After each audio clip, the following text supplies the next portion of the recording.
Welcome to UJH British Cars. So it's time to bleed, or actually to fill the braking system with brake fluid. And before you click through and think that's boring, I'm going to show you how to reverse fill it so you don't get air traps where, because these lines come up and go over and back down.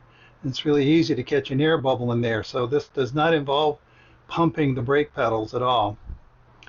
So, and it's also, I do this because I'm using .5 brake fluid and it's stupid expensive.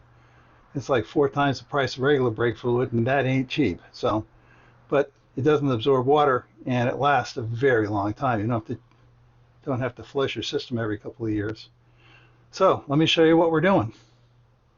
So the problem I've had in the past is that the brake column, well, that's actually the clutch. Here's the brake, this one, comes straight up from the frame and over, and then it goes in the back and it does a loop like that, right?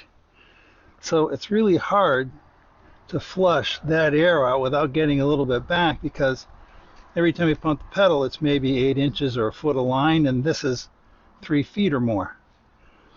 So what we do instead of that is we get set with an inexpensive oil can, and this is a Harbor Freight. It was just a few bucks, and this is the line that came with it, and I took out the little, this is the end that was on there. It's just this and a little brass nipple, which I just dropped on the ground.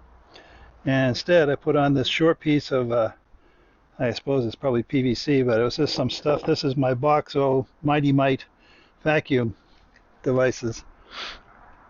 So this is big enough to fit over the bleed nipples on the brake cylinders, but it's fairly snug, so it should be able to withstand the pressure. And if it's not snug enough, we'll just put a small clamp on there.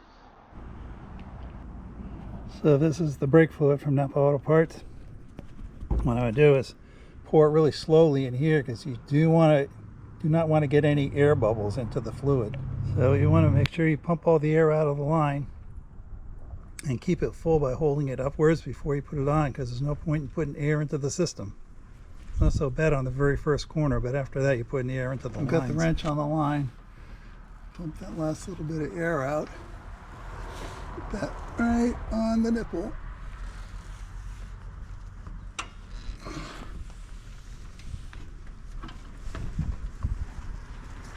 There we go. And then open the line.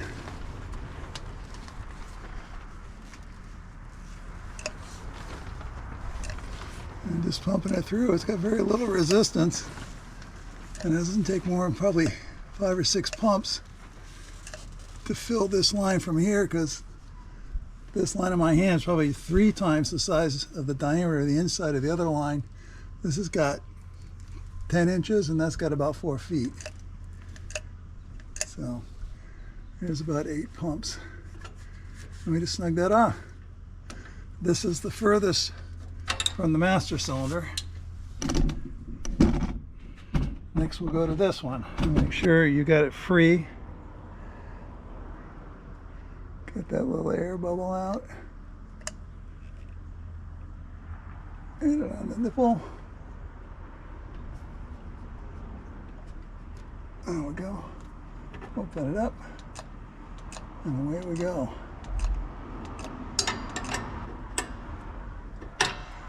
Sure these are pretty snug. And we do the same thing to these 2 front ones.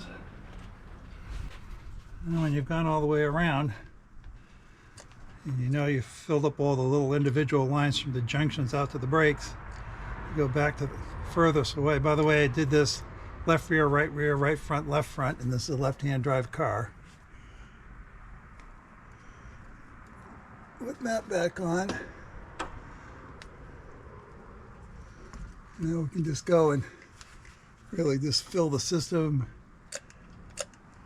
Make sure that, yeah, we're just a long continuous push of fluid from the back to the front. So if there's any little pockets of air caught up, it's going to go through, and I'm going to go through until this pump is empty. I refilled it again before I came back here. I'm surprised I hadn't pumped quite as much as I thought. I guess I was used to using a bigger can. Well, the Harbor Freight oil can struggled. So I went to my local hardware store and I got this. This is the Goldenrod by Dutton Laneson Company, Hastings, Nebraska. Made in the USA. So it was $17, just significantly more expensive than the Harbor Freight one, but it worked. I think the biggest problem with the Harbor Freight is that the little pump was too small, and with air in the line, it just was compressing like that instead of pushing it back through. Because don't forget, when you push the fluid back through the master cylinder, it's going through very small holes up into the reservoir. They're probably, I don't know, 1/16 inch or maybe one size bigger than that or something. Anyway, I use this, slick as anything. So quite happy. I did the clutch pedal as well, and they both came out good. I need to adjust the brake shoes now, so that pedal is still moving quite a bit. But you know, I haven't driven this car, so the brake pad, the shoes aren't worn into the drums. It's drums all the way around. So I will probably now, because I heard the shoes moving, so they've settled in, so I probably will go around and adjust them now to get them better. Then they'll need to be, because they're not self-adjusting, they'll need to be adjusted again after we drive it a little bit and the shoes bed in. But anyhow, very happy with my latest purchase from Dutton Lainson Company, Hastings, Nebraska, 68902.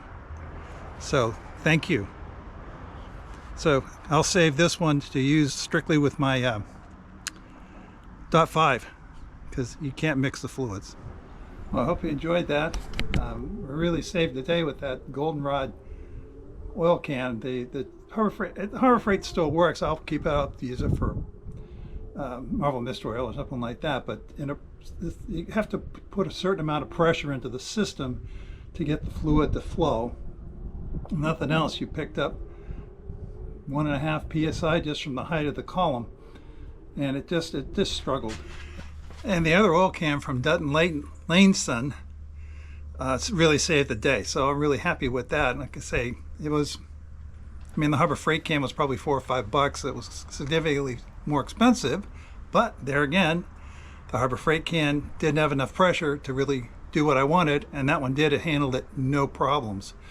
And I did the same thing. I swapped the piece of hose onto the end of the can that I've been using on the other one. And it just, wish I had it to start with. It would have saved myself a lot of time. Don't forget to subscribe, share, join, and comment, and we'll see you later.